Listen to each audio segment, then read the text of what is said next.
During Yeltsin's presidency, the democratic process in Russia faced serious challenges. A severe political crisis between the president and parliament in 1993. The First Chechen War in 1994.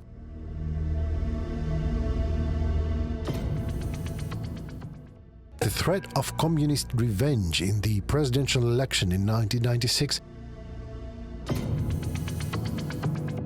In 1999, with the beginning of Prime Minister Yevgeny Primakov's political struggle for the presidency, Yeltsin's entourage faces the question of finding a successor.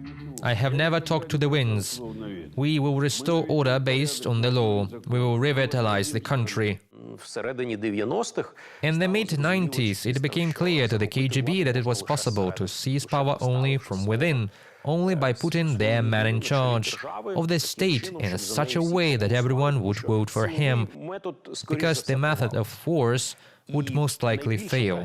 And the greatest tragedy for the Russian people, the Russian state, Russian society, and the greatest tragedy for all of Russia's neighbors is that in 1999, when the question of Yeltsin's departure was actually resolved, none of his successors came from outside the Chekist circle. That is, Yeltsin could have chosen anyone. Yes, it's just that this anyone would have been from the state security. Yes. So either Stepashin, Primakov or Putin. Yeltsin chose Putin. He will be able to unite around him those who will have to revitalize the great Russia in the new 21st century.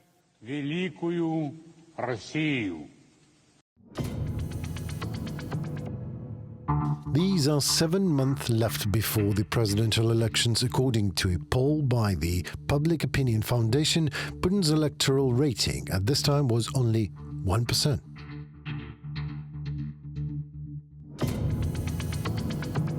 In September, a series of terrorist attacks takes place in Russia.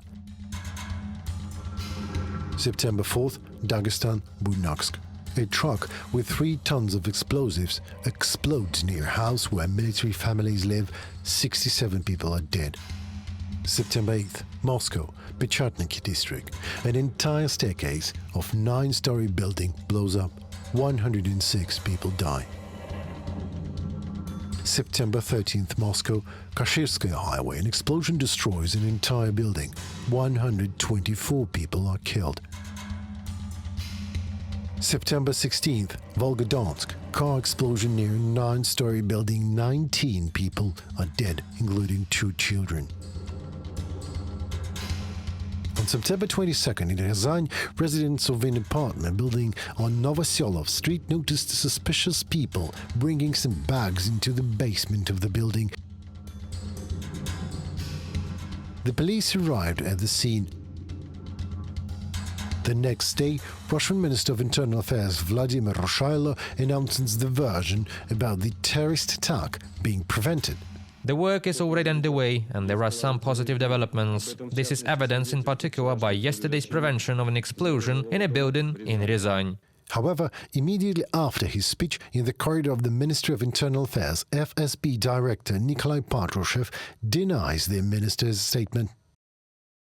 It was not an explosion, first of all. Secondly, I am not warned about this end. And I think the guys didn't quite get it right. It was a training exercise. There was sugar.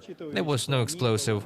On the same day, Russian Prime Minister Vladimir Putin said, "We will pursue terrorists everywhere, at the airport, then at the airport. So you have to forgive me if we catch them in a toilet, and we'll waste them in a toilet. That's it. The matter is closed for good." House explosions no longer occur, and on September 30th, the Second Chechen War, officially called the counter-terrorist operation in the North Caucasus region, begins. Putin's electoral rating rises to 31%. No one understood what was happening, and the last thing that everyone's mind was where Putin was manipulating the system or not, and in general, who was seizing power. Yes, and a lot was done to give the people the impression that the oligarchs were seizing power. In fact, it was not the oligarchs who were seizing power. The power was being seized by the state security.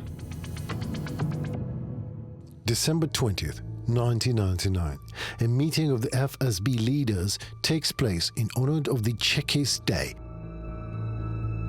In his speech, Russian Prime Minister Vladimir Putin states, "The group of FSB officers you sent on a mission to work undercover for the government does a good job at the first stage. And it was sort of, a joke, but not really a joke, right? Because once an agent, once a Chekist, always a Chekist. And so those relationships are really strong. The relationships you see, Putin's closest allies in the leadership. Many of them are KGB, but these people are still functioning. The FSB is as powerful and active internationally as ever, and so that is one of the strong continuities, I think, from the Soviet era.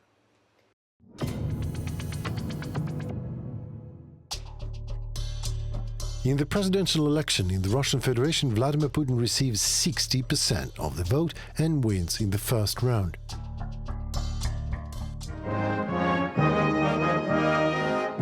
One of the first decisions of the new head of state is to change the national anthem.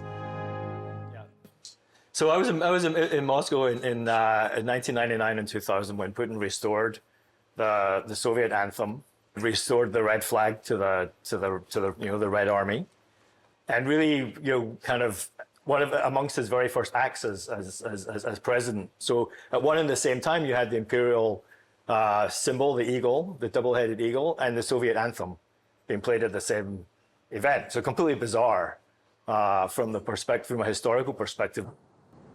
I wish you health, peace, prosperity, and of course, good luck. Happiness to all of you. Happy New Year.